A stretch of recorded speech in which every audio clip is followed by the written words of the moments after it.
It's like everything's changing, but at the same time, it's not.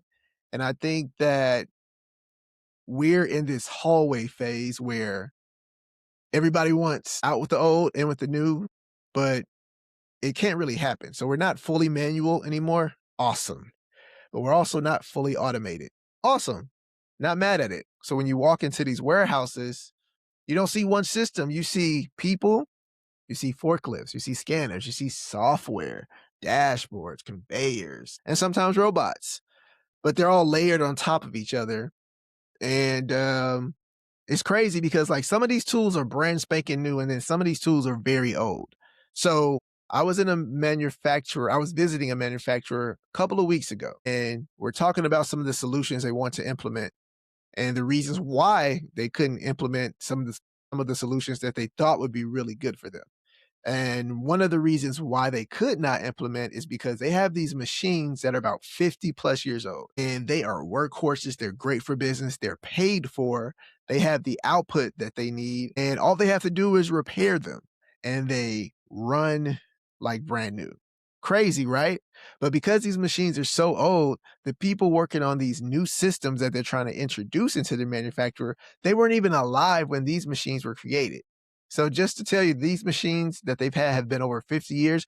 I'm in my 40s. So literally, if you think about it, up until 2025, I didn't even have an idea of this industry. So to then come in and say, "Hey, I have a solution for you." You don't even know what's going on in these people's warehouse technically. You have an idea of how you can help them save them money, optimize, scale, etc., but you don't know the nuance of what they're dealing with from a machine or an innovation or technology standpoint. And so that's where it gets really tricky, and we're in this space where this tension is rearing its ugly head because logistics is still old, but it's still very new because now everybody's investing in it. There's more attention on it. And people are really interested in what's going on in this space. I guess all the other spaces have gotten boring. Not really, but this is still a new space that people are fascinated in because logistics, to be honestly, quietly runs the world. Like all of the things that happen, you just don't know them, they're happening because of logistics. I had one guy who'd been in logistics for about 50 plus years when I was at UPS. He said to me this thing, and it stuck with me, and I think it's still true to this day. He said, "Logistics is like electricity. You don't notice it until it's gone." And I believe that because all you know is you got your package. You don't think about all the stuff that comes before that. And all you know is you got your groceries. You don't think about all the stuff that comes before that. But you are mad when things are out of stock. You know what I'm saying? So yeah, logistics is crazy. It's great, but it's there's just tension, old and new, old and new, old and new.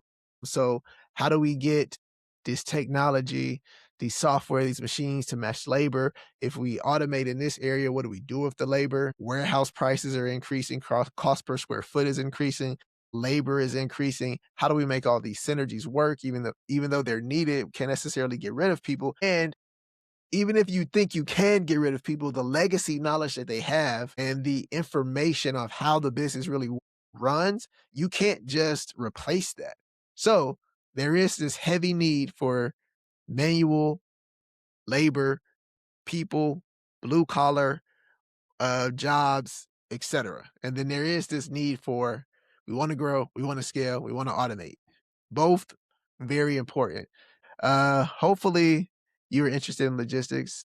Logistics is impossible to ignore, even if you're not interested, because it's happening everywhere. Hopefully you explore with me. Till next time, see you later.